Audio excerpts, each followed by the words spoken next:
नमस्कार मंडळी, श्री स्वामी समर्थ. कशात तुम्ही सगळे? आय होप तुम्ही सगळे मजेत असाल. आज नवीन व्हिडिओमध्ये, नवीन ब्लॉगमध्ये तुमच्या सगळ्यांचं खूप खूप स्वागत आहे. आता बघा मी तयार झालेली आहे आणि आम्ही तयार होऊन चाललो आहोत बाळूमामाला. दाखवते सुद्धा मी तुम्हाला आणि दर्शन सुद्धा घडवते. माझ्याकडून जेवढं पॉसिबल आहे तेवढं मी तुम्हाला दाखवते, कारण काही ठिकाणी व्हिडिओ करायला अलाउ नसतं. जेवढं जमेल तेवढं दाखवते. आणि बघा माझ्याबरोबर कोण कोण चालले आणि कृष्णल आणि अभंग सुद्धा चाललेत. आणि ह्यांची बघा, हे बघा शिवांश सुद्धा आहे. शिवांश, आम्ही यांना रिक्षा करून दिलेली आहे आणि आम्ही आता बाईक घेतलेली आहे आणि कृष्णलला किंवा शिवांशला आम्ही बाईकवर घेऊ. चल आता जाऊया. दुपार असल्यामुळे जास्तच ऊन होतं आणि आता आम्ही चाललेलो आहोत आदमापूरला. आदमापूर हे आमच्या एक गावापासून 20 ते 22 किलोमीटरचं अंतर आहे.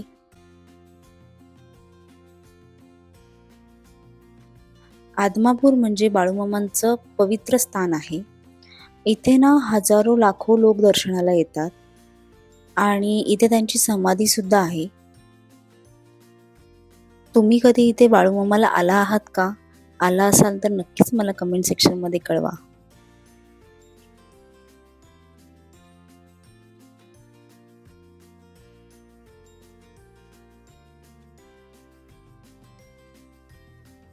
आता आम्ही ऑलमोस्ट पोहोचलेलो आहोत आणि बाईक आम्ही आता जस्ट पार्क केलेली आहे आणि इथून आम्ही मंदिरापर्यंत पायी चाललेलो आहोत.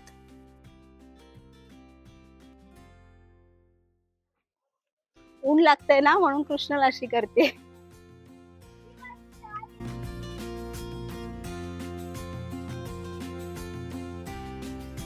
बाळूमामाच्या मंदिराच्या एक्झॅक्ट बाजूला ही एक ट्रस्ट आहे, जी बाळूमामांची ट्रस्ट आहे. इथे अतिशय माफक दरामध्ये मेडिकल ट्रीटमेंट मिळते.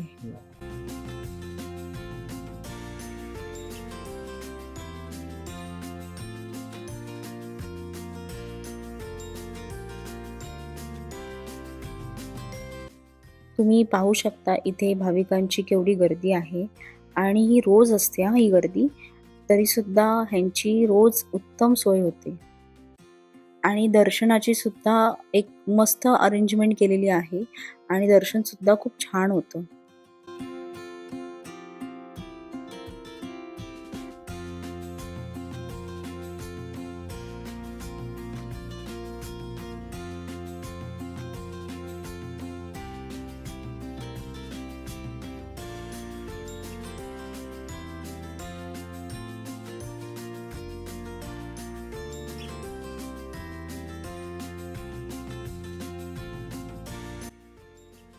समाधी मंदिराच्या बाहेर एक छोटंसं मंदिर आहे आणि ते दत्त महाराजांचं गुरु मंदिर आहे आणि तिथे भाविकांना भंडारा लावला जातो, जो बाळूमामाचा भंडारा असतो.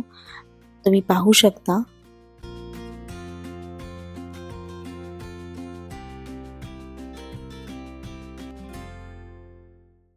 बाळूमामाचा हा भंडारा लावलेला आहे. आतमध्ये शूट करायला दिलेलं नाहीये, म्हणून बाहेरचं जेवढं पॉसिबल आहे तेवढं मी तुम्हाला शूट करून दाखवते.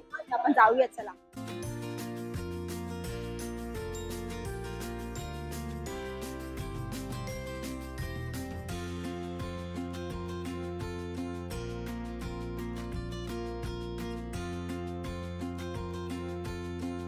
हे बाळूमामाचं मंदिर आहे.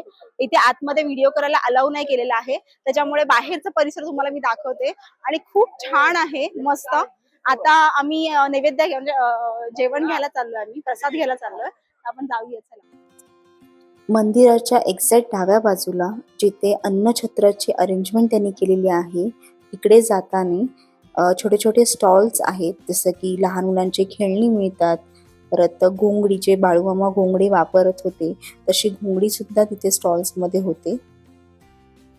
इथे ना बाळूमामांच्या अन्नछत्रामध्ये अशी पद्धत आहे की आपण जेवून झाल्यानंतर आपलं ताट स्वतः धुवून ठेवायचं आणि जेवताना आपण जेवण ताटामध्ये बिलकुल ठेवायचं नाही. आणि खरंच ही पद्धत खूप छान आहे, त्याच्यामुळे अन्न सुद्धा वेस्ट होत नाही आणि प्रसाद सुद्धा सगळा संपला जातो.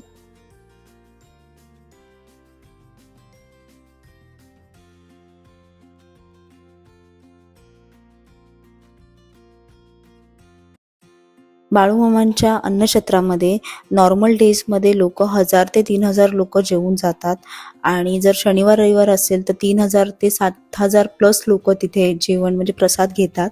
आणि जर भंडारा असेल किंवा यात्रा असेल किंवा उत्सव असेल, जत्रा असेल तर 50,000च्या आसपास तरी लोक तिथे प्रसाद घेऊन जातात.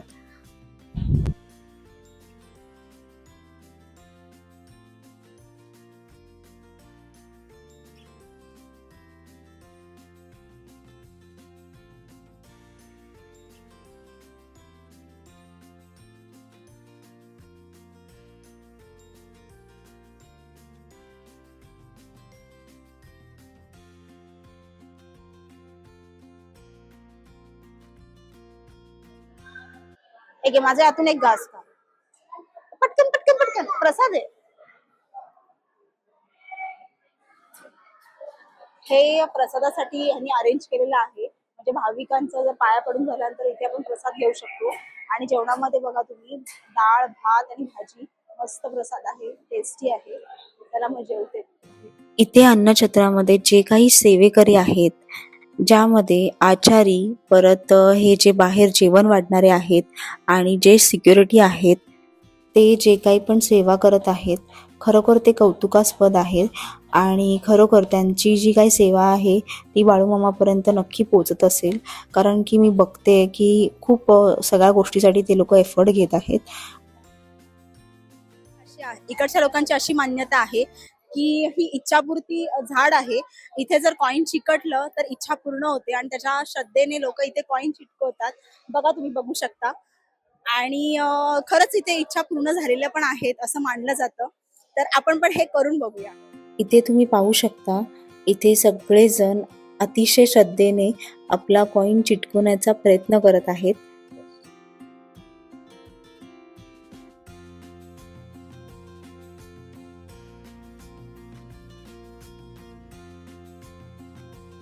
आता ना मी इथे हा कॉइन घेते आणि माझी इच्छा मागून बघते. तसं देवाला आपण जर मनापासून काही मागितलं तर देव नक्कीच कधी ना कधी पूर्ण करतो.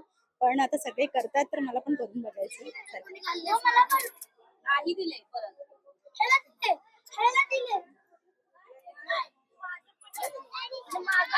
नाही चिटकत ते.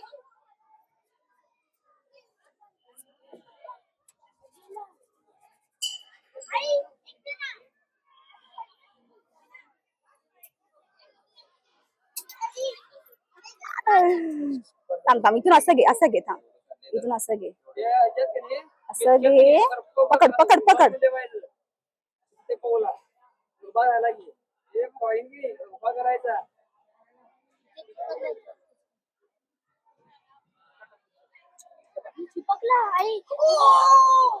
हळदी हळदी लावायची. मस्त मस्त. अशा प्रकारे आमचं दर्शन झालेलं आहे आणि इवन आम्ही प्रसाद सुद्धा घेतलेला आहे आणि तुम्हाला मी दाखवलं ते कॉइनचं, ते सुद्धा झालेलं आहे. आता आम्ही चाललोय घरी आणि कृष्णाला हा जाता जाता आम्ही गणपतीचं मंदिर आहे ते पण तुम्हाला दाखवतो. आणि आता मुलं बघा सगळे कंटाळलेले आहेत, सगळे मुलं इथे आमचे. हो, तर आम्ही चाललो. तुम्हाला मी बोलली होती की जाता जाता तुम्हाला मी गणपती बाप्पांचं मंदिर दाखवेन, पण आता मी बाहेरूनच दाखवत आहे कारण की उशीर झालेला आहे. नेक्स्ट टाइम आले की तुम्हाला मी आतून दर्शन नक्कीच घडवेन. अशा प्रकारे आजचा ब्लॉग मी इथेच संपवत आहे. आजचा ब्लॉग तुम्हाला कसा वाटला नक्कीच मला कमेंट सेक्शनमध्ये सांगा. आणि ब्लॉगला लाईक करा, शेअर करा आणि सबस्क्राईब करायला विसरू नका. श्री स्वामी समर्थ.